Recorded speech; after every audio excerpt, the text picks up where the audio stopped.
Familiar Wilson's Media. Relationships are the story. You are made of meat, my friend, all the way down. The following podcast uses words like and also. If you're not into any of that shit, then now's your chance. 3, 2, 1. Run. Super familiar with the Wilsons. Get it! Welcome to Super Familiar with the Wilsons. I'm Amanda. And I'm Josh. Amanda, I got to tell you something that happened, and I'm not proud of it. Okay. We ordered DoorDash yesterday or the day before, and I was rude to the DoorDasher. Yeah, that was Saturday, but yes, that was like properly 4 days ago. embarrassingly rude. Like I legitimately felt like I was possessed. That the power of Christ compels you. By the spirit of a grumpy old man. Like legitimately get off my lawn, Gran Torino without the racism. That's how I felt. Did you tell him to leave? No, but in my defense, every time we DoorDash, I have an instruction that has stayed since lockdown, and that is drop it at the door. Don't ring the bell. Don't come in. Just drop it, go away, and I will come and get it. And I don't even say go away. I'm much more polite about it. So this person rang the doorbell. The dog started losing his ever-loving mind, which is why I don't want anyone to ring our damn doorbell. As he does, yes. And so I'm grumpy. I have to put on pants. That's the other reason. That's the other reason. I don't want to have to put on my pants for any reason. If I've taken them off for the day, I throw on a robe. Yes. And I go downstairs and open the door, took the bag from the person, and this is where the possession happened. I was about to say, didn't you know that I asked for contactless delivery, right? But I didn't do that. But I looked at the bag. I said, is this all of it? It looks too small. Oh. And he said, sir, I think that's all that I got. I'm like, okay, fine. And then I closed the door. You are a grumpy old man in your house robe. And then at some point I came to... And I was like, what happened there? It wasn't me. I felt so bad that I went on the DoorDash app and I texted the driver an apology. Did they respond? They did. They were very understanding. And of course they were like, oh, I didn't notice. But either that speaks to the fact that they're very kind and they're choosing not to say anything about it or be gracious, or they get treated like such shit all of the time that they were just used to that. I don't know how to use this app enough to call it. Did you double their tip? Come on, let's not go crazy here. All right, I do feel like we need to put the explanation for our British listeners that when you say pants, you mean trousers. Sometimes. You weren't pantsless for sometimes. the whole day. Notice I did say I put on my robe. Right. So have you ever done something and like asked yourself afterward, who was that? Like that wasn't me. Surely you have. Please. No. Don't leave me out here by myself with no pants and my bathrobe. Surely that has happened to you. I can't recall it. Oh God, Saint Amanda over there. Well, maybe it'll happen to me when I turn 53. Okay. All right. It's getting worse. You're not making it better. Let's move merrily along here. If you listened last week, you know that our 8-year-old son Winthrop has joined a soccer league. And now it's time for our Saturday soccer update. So, you ready for this sports report? Yes. It was a lively afternoon at field number 2. It's at the field number. Can I get through this? Sure, I got I'm copy sorry. here, all I'm right? sorry. It was a lively afternoon at field number 2 over at Diamond Sports Park, where the Mighty Wolves took to the pitch for their season opener against a group of equally enthusiastic youngsters whose team name I have forgotten. So let's... Mighty Jaguars. Was it? Or Pumas. No, okay. No. It was a big cat. Are they all just big cats here? Is a wolf a wolf cat? is not a wolf cat. Wolf is a cat. Okay. So let's dive into the action. Young Winthrop Wilson had himself a standout performance, showing tremendous poise and precision. The 8-year-old set up several golden scoring opportunities that unfortunately didn't make it past the opposing keeper. But let's not forget his time between the sticks. Winthrop looked rock solid in goal, keeping a clean sheet during his stint. Meanwhile, Gabriel turned heads with his relentless energy and nose for the ball, tallying the Wolves' lone goal. Ow! You're not going to join me? Oh, I didn't know I was supposed to. I'm so sorry. Did you not get this? That No, I. Whenever I say Wolves, ow! Okay, all you're right. supposed I'm to here. do that. I'm here. Okay. Okay. Keep an eye on him as the season progresses. He's a dynamo in the making. And how about Victoria? The defensive stalwart had flashes of absolute brilliance, proving she'll be a key player this year. Her hustle and focus stood out in a big way. But despite the spirited individual efforts, the mighty Wolves couldn't quite sink their everyone cluster around the ball offense. It's so true. Falling short with a final score of 2-1. There was also a bit of off-the-field drama as the coaching box became a bit, shall we say, crowded. Alongside the official coaching staff, a host of, quote, personal coaches, unquote, from the sidelines chimed in, creating what some might call a tactical cacophony. At the end of the day, it wasn't the victory they hoped for, but it was a solid starting point. The mighty Wolves are showing potential, and with a bit more teamwork and less sideline interference, this pack is bound to howl louder in games to come. Ow! We're a wolf in London. This has now been your sports report. Should I make this a regular? I mean, I don't want to howl all the time, but it is not. Yes, no. Winthrop had a lovely time, and you just kept saying, "Get the ball, Winthrop! Get the ball, Winthrop! Get the ball, Winthrop!" I mean, like even when you had the ball, go get the ball. That was all of your coaching advice. Get the ball. There were times where the other team had the ball, and it seemed like he was like, "Okay, well, it's their time with the ball now. Yeah. I better he not was interfere." sharing. Yeah, he was sharing. And parents out there, tell me if you can relate with this. About an hour before the game, young Winthrop was all like, I don't want to go. I won't like it. I don't want to go. I'm scared to go. Don't make me go. I'm not going to be good. I'm not going to be good. What happens if I, fall down? What happens if this or that? I was at DEFCON 12. I was like freaked out because we bought all the equipment and like we've already paid for the season, friend. and his two brothers were gonna be like, people made plans around this mess. So I was like mortified that either he would just refuse to go, and then we got to do the thing where I'm like, am I the type of parent that would like just pick up my kid and put him in the car? Because I don't think that I am. I don't think that's the kind of parent I am. I've definitely forced the other child to dance class when she was 5. Yeah, see, I don't. Anyway, he loved it. Like, he really enjoyed it. He had a great time, and he's pretty good. Yeah, he's okay. He's got some skills. He's got some little footwork. Yeah. So and he blocked a goal. But parenting win or child win, he came over and apologized, right? Oh, he did. It was in a water break. In the middle of the game, he did this. He came over because I was holding his water bottle, and he said, I just want to say sorry for how I acted at home. And I'm having fun. Yeah. That's massive. Yeah, no, that's such awareness at 8. So proud. So anyway, more sports report as they warrant. But let's move quickly along because guess what, Amanda? What? You've got email. Oh, I have emails. You do. We have some emails. Very exciting. If you want to email us, drop us a line at familiarwilsons@gmail.com. And so first of all, friend Leo. Hey, Leo. Sends us this. So we did talk about and review a breakfast place. And Leo says, I'm with you on breakfast. I love a good breakfast. In fact, I absolutely love the smell of breakfast. There's just something about it. I cook breakfast for everyone in my house every weekend. Even if I don't eat it, I love to cook it for them. That's Leo, so nice. come on down. Come on down, friend. Be our personal chef. He says, but when it comes to breakfast restaurants, we have First Watch locations all over southwestern Ohio and northern Kentucky, yet I've never eaten there. I keep telling myself I'll check it out sometime. I can't. Here's the thing. And Leo, I talked about it on the episode.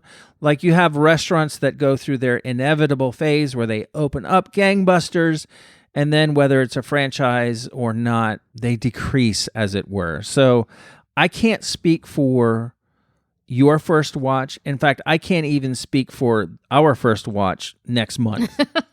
I'm just saying, But you've been twice now. Yes. And it was good the second yes, time. It was, yes. Yeah, a week apart. Yeah. They still got it. He says, however, as seems to be true with a lot of restaurants, my favorite restaurant places tend to be the small mom and pop hole in the wall shops.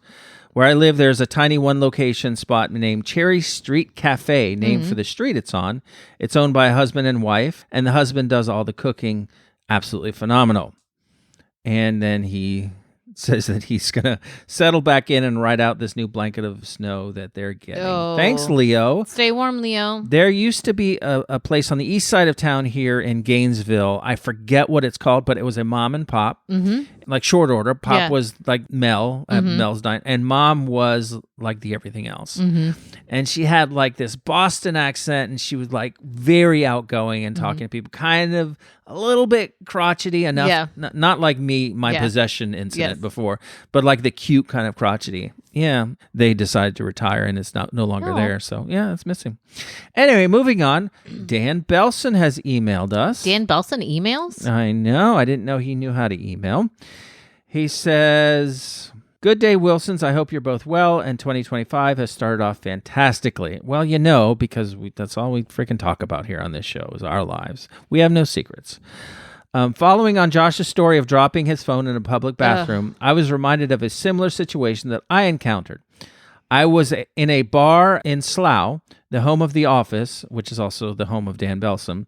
After a few drinks, I needed the bathroom, headed into a stall, and whilst peeing, I decided to check my phone. Never a good choice. Here's a question I have. So he was standing, I'm assuming he was standing. In a stall. In a stall. Do they have the Wait a urinals second. Do they not have England? Well, they have to have urinals in England because they call them urinals. How would we know what to call it unless they had it there? We call it urinals over here and urinals over there. So I have many questions. And also, how long were you peeing that you had time to check your phone? He says, unfortunately, it slipped out of my hand, meaning the phone, and it splashed into the toilet. Oh no! Again, meaning the phone. Whilst you were peeing. He says, I had to make a decision, scoop it out or just let it go. After staring at the toilet, I knew I had to walk away and forget about the phone. Oh no! He says, I'm sure there's a lesson in there somewhere. Kind regards, Dan. You just now that toilet owned your phone. I said, oh, wow, so you just left a phone in the toilet, a flip phone or an iPhone? He said, definitely before iPhones, probably a flip or a Nokia 3310. All right, well, that's better than just leaving a smartphone in there. Any phone that would allow itself to accidentally be dropped into the toilet is no longer a smartphone. So thank you, Dan, for that feedback. And then friend Rebecca responded to our Instagram story. Oh, nice. And she said that she also has dropped the phone in the John. Oh, no. I asked follow-up questions. She did not answer, so I think we're going to leave that one right alone. But there you go. Have you ever dropped your phone into the bowl? Yeah, I don't. Rebecca was meaning into the toilet or just on the ground? Into the bowl is what I assume. Yeah, I have not. You have? Yes, and I just remember this because it was a flip phone. The 18-year-old was like 4 or 5 at the time, and it was still where I needed to help her on and off. I can't remember, but I had a phone in my jacket pocket. Yeah, and I leaned over to help her, and it fell in. Oh no! And then I did fish it out. No! Why? But it never recovered. Of course not. But it immediately started speed dialing someone, and it kept calling them over. It was my nephew. They kept calling him over. It called him like 45 times, and he was like, "What are you doing?" I'm like, "It's not me. It's the P phone. Sorry." Yeah, I was gonna say. I bet he was pissed. I stepped on your joke. Sorry. You did, but that's okay. It's better than stepping on something else. Yeah. So anyway, there you go. Do you have any stories about your phone? Do you have any stories at all or anything you'd like to tell us, respond to something we've said here? Then email us at familiarwilsons@gmail.com.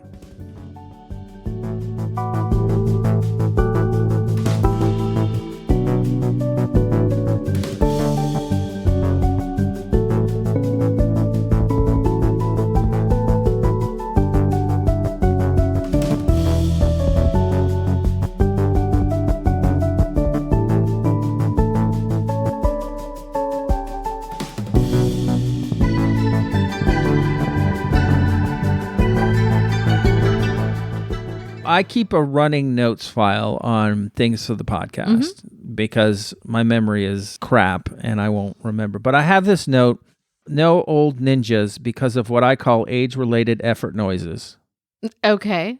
So you have to grunt to stand up and sit down and all the things. Or like to sneak into a corner or put yourself in the rafters. Age-related effort noises are a definite thing that I experience. I guess that's where I was going with this Yes. thought that didn't develop. All that is to say that also I've noticed as I get older, like I tend to wind Yes. at times that I don't expect to wind. Like it takes you by surprise. Yeah, I think this was I think you were here for this. I don't remember if you witnessed this one. I'm kind of trying to block it out, but I had a particularly emphatic sneeze. Oh. And then winded at the same time. Yes, I think that happens. I felt like I was imploding. Oh. It's like there's too much exchange of air. Of pressure, release, and So I don't want to have to worry about that now. Now every time have to. Now every time I have to like sneeze or cough, I find myself involuntarily clenching. Well, women who have had multiple babies also have to worry about that because then we can sneeze and pee. So like you pee a little. So it's a thing that we have to worry about. That's Sorry. worse. That's worse than mine. Thank you. I appreciate that. Thank you for that one. So let's move merrily along to our next Gainesville restaurant review. This week, we're going to review Squarespace Pizza. Square House. Square House? Mm-hmm. Oh. Squarespace is like that. Isn't that what you charge things on? Square House Pizza? Square House Pizza. That's a dumb name. Is that Why? really what it's called? That's really what it's. Why are you saying this to me? That's really what it's called. Okay. All right. Well, we went to Square House Pizza, which is in this place. Oh, like warehouse. Square House. Mm-hmm. Okay, that's a clever name. They're back. You liked it again now. Pizza suddenly better than you remembered it just 10 seconds ago. I am a fickle person. There's this place called the 4th Avenue Food Park. Yes. It is lovely. So there are 6 or 7 restaurants. Like storefronts, like tiny storefronts. Mm-hmm. And behind it, there is a very large space with picnic tables and mulched ground, and there's like an old food truck that they've ripped the insides out, put a bench seating in, and now it's a seating area. There's a little stage back there. If you are in Gainesville and you've not gone to the 4th Avenue Food Park, you should go there. Yeah. Particularly if you have kids. There were a lot of kids running around, and it was less offensive to me than kids running around usually are. So it was lovely, and I enjoyed it. But we had this Square House Pizza. Actually, what happened was first Amanda had one. I wasn't going to have anything because I had breakfast before, a rather large breakfast. But then she had it, and I had to get it because it smelled great, it looked great, and I had a little bit of cheese, the crusty cheese. It's a square pizza. It's a personal pizza. It's deep dish. Mm-hmm. Which you don't typically like. Which I don't typically like. You said that it reminded you of... Remind me of like Pizza Hut in the 80s. We used to get Pizza Hut on a Friday night and rent a movie, and the crust was really like crispy and buttery, and it was their deep dish pizza, and that was my favorite. Now, Pizza Hut's pizza is not like that anymore, but that's what lives in my memory, and this is the closest that I've been able to find. I love this pizza. I dream about this pizza. I've only had it 3 times now because it's very indulgent, and it comes with 4. It's a square pizza. It comes with 4 rectangle pieces to make a square, and your math moment with the Wilsons.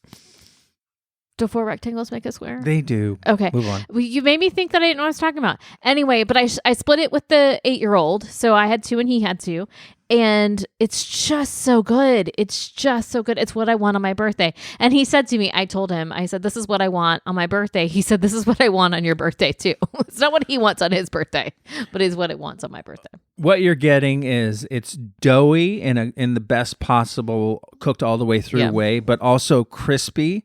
They liberally put tomato sauce on top of the cheese after it's cooked. Yeah, on top of the toppings. And it was really good tomato sauce. It was delicious. I cannot recommend it more. Now, I just had the cheese. Since I stopped eating pork and beef, pizza for me is not as fun as it used to be because I used to always get a pepperoni pizza. But this was delicious, and it redeemed the cheese pizza for me. Mm-hmm. I heartily recommend Square House Pizza. They also do waffles, so that's the conceit of it. Is that it's like everything's a square. So they do waffles, and then they do pizza. Very good. I will say that maybe though this is a situational review because it was also like 40 degrees. but the sun was out, so it was like that enjoyable kind of cold. And you opened the box, and the steam was just pouring off the pizza, and it tasted great, and it was warm as I was cold. So maybe what I'm really saying is, if you find yourself in a unusually cold winter's day in Florida, this is the spot that you should go to. But the sun needs to be out. It's also across from Dick Mondell's. That's true. Is Dick Mondell's a chain, or is? I know that there are some in Florida, but I don't know that it's a national thing. The only reason that Dick Mondell's, which it's a burger joint, the only reason why it's significant to me or worthy of mention is because when you order a hamburger, you order a bag of dicks. Yes. Which I think is... And you can get a Big Dick or a Dick Jr. or something. Dick Jr. Wonderful. There you go. That's our review. Dick Jr. I have shoes made out of cheese. They make me feel so good. They roll to my feet like good shoes shoulda. They're not made of suede or fine patent leather. They're made of the finest sharp-aged cheddar. Easy, Bessie. Easy, girl. Sometimes I find myself wondering, do they still have that? To have what? I'll think of something like that I grew up with, and I'll be like, do they still have that? Okay. So what do you want to know if we still have right now? You ever seen those oil lamps that it would have like a statue in the middle of it? It would have a top and a bottom, and strung between the top and the bottom were like monofilament all the way around, and then oil would drip. You seen these? Not only have I seen this, my mother had one in my living room growing up. No way. It was in the corner, and it backed up against the gold speckled mirrored wall. So it was like two of them in my living room. Yes, it was like a Grecian lady in the middle. Yeah. And the oil, and it would just drip down. Oh God, she loved that thing. That's weird that she was Grecian, and then there was oil. Do those still exist? I have no idea. Yeah, well, I haven't seen them since like the 80s, but I was wondering, do those still exist? Here's another thing. Is it still a thing, being afraid to flip your eyelids? Oh, yeah. We were always told you couldn't do that. Don't do that. Yeah, being afraid to flip them. Like because invert why? your eyelid. Because it would get stuck. Right. Yeah. Ridiculous. Do they still have that? Do they still have that advice? Is that still a belief? I don't know. Is it still a thing, like don't go swimming until an hour after you eat? I have no idea. This is a thing that I know is not still a thing, and that's vacuum cleaners that could survive atmospheric reentry. Like those heavy-duty vacuum cleaners. Yeah. How about $12.50 concert tickets? No. They still have those? No. That's how much I paid to go see Toad the Wet Sprocket with Rusted Root opening for them. Really? You remember Rusted Root? I do. Send me on my way. Send me away. Send me on my way, yeah. How about going to Acapulco? Every game show that existed. Yes, it did. The prize was, you're going to Acapulco. And I'm sure the Love Boat went there several times. No, I think they went to Puerto Vallarta. Now, I have been to Puerto Vallarta, and it's lovely, but Acapulco, I have not been to. But is that still a place? I'm sure it still exists. Yeah, I do not hear about people going there. How about knowing Kung Fu? It was always like, oh, I'm going to get you. I know Kung Fu. Like, I never hear that anymore. I know mixed martial arts. That's what they say now. I know Capoeira. How about an actual inner tube used as a pool flotation device? Yes, I don't think.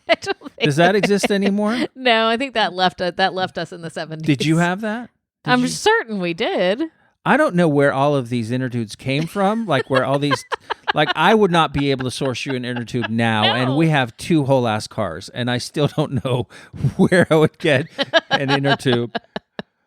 How about waiting 6 to 8 weeks for your mail order stuff to arrive? Right. Like when you did the Columbia House, like for I'm a just penny. talking about anything. Anything. Yeah. Anything like you order out the back of a catalog and it's 6 to 8 weeks for delivery. That was like the boilerplate line. Yeah. Can you imagine if we had to wait 6 to 8 weeks for pretty much anything now? We'd lose our flipping skulls. All right. How about ashtrays in McDonald's? Oh, man. Ashtrays anywhere, but yeah. But just to me, particularly in McDonald's, and I have this vague memory of being in the McDonald's playground, and there were ashtrays, those aluminum foil discs that were stamped into the shape of an ashtray with an M on it. Yeah. Oh, yeah. How about bikes with banana seats? Oh, I had a banana seat. Right, they still have those. I don't know. How about those tassels that you put on the ends of your handlebars? Yeah, they Remember still those? have this. They do. I saw them in Target. I had a bike with a banana seat. I thought I was hot shit too because to me it was like this is like the motorcycle bike. Now, if you were to see the bike, did not look a thing like a motorcycle, but did have the banana seat, which I found to be a little bit more comfortable. How about nudie magazines in the woods? No, you're the only person who's ever experienced that. I am absolutely not the only person who's ever experienced finding a nudie magazine in the woods. Especially if it's near houses. I guarantee you. You think if you went out in the woods over there, there'd be nudie magazines? This is my question to you. Well, go look. Okay, hang on, y'all. No, as I'm saying, I don't think that those exist anymore. To the degree, because everyone has a phone now. Right. It's just I'm going to go in there. I'm going to find old iPhones with the screen still on whatever.com. Pornhub, yes. Yes. Mm-hmm. Okay, well.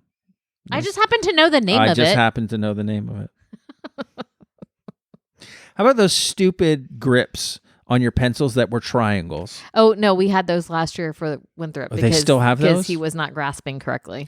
Let me tell you something. Those hurt like hell, and it does not twist your fingers into any sort of usable formation that you will need to use any other time in your life. Don't tell me that I need to learn this skill of holding a freaking triangle and that will do me good anywhere else in my life, because it ain't. It's not a thing. How about overhead projectors? Oh, I don't know. I recently somebody was trying to find one, and I have no idea where they are. Yeah, I don't think that. Why would someone? Somebody I know was doing a mural on their daughter's wall, and they were trying to, so you can pull it back and then you can sketch it out, right? Yeah, but now they just have like projectors for computers. Well, I'm sorry, but I'm telling you, this is what they were asking for. I bet you that they were over 50 years old, these people. They were not. Okay. How about those oval plastic coin holders that you would squeeze and there was like a slit in them and it would open, and then I'd play Pac-Man with it? Yeah. No, I'm not seeing those. Used to get them with like printed with like businesses and or like places you visited. Yeah, no. Oh, really? Like so they were like tchotchkes. Yeah, that's interesting. All right, last one. How about Casey Kasem? No, he's no longer with us. We don't have any of those anymore? No, we have Delilah. Remember, I made you listen to Delilah. I didn't mean to make you listen to Delilah the other night. We got stuck with Delilah because the USB cord wasn't working. So you're telling me that Delilah is a nationwide thing? Yes. How long has Delilah? Delilah's been around at least 10 or 15 years. So that's another question. Radio DJs, do we still have them? Apparently we do. Yep. So Delilah, the shtick is she's a relationship counselor, you said? So the conceit is it's like Casey Kasem in the long distance dedication, but they don't get to pick the song. Delilah picks the song based on their story. So they will tell her the story about something, and then she will kind of give them some encouraging words, and then she picks the song to go with it. So she's less relationship counselor and more like an event planner or a party DJ is what you're saying. Yes. Okay, very good. Those are the things that I want to know. Do they still exist? Drop us a line, familiarwilsons@gmail.com, if you've seen any of those things in the wild. Or if you want us to wonder about something you haven't seen in a while. Yeah, just please email us or whatever. Just get in touch. We're so lonely. It's so lonely.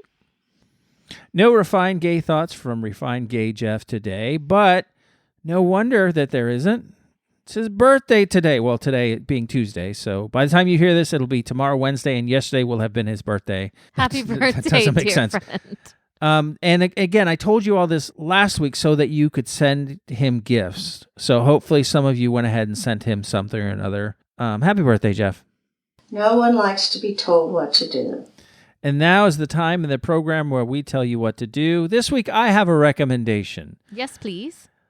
I recommend that you try to find the program Toast of London on whatever streaming platform you can find it on. It might also be on YouTube. We happen to watch it on BritBox. And Toast of London is starring Matt Berry as an actor in London who has trouble finding work. Because he's rubbish. Basically. But it is hilarious. It's very offbeat.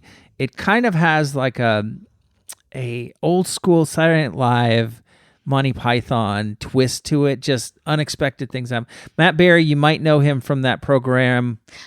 What We Do in the Shadows. What We Do in the Shadows, which is another thing that we have recommended before. And he is just offbeat and funny and over the top, and it's just great. It's a great program. It is not child-friendly. Don't try to watch it with your children.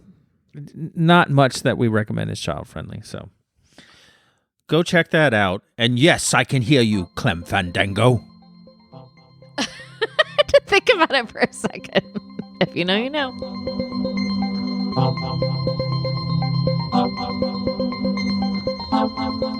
All right, Amanda, that's all there is. There is no more. What'd you think of that big mess? I think that I love you and that you should be kind, especially to the DoorDash drivers. Yeah, but what can I say? Just call me bacon. Why? Because I'm about 80% fat and way too salty. All right. Well, the rest of you, go be kind. All right, bye. Bye.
Yes, I can hear you, Clem Fandango.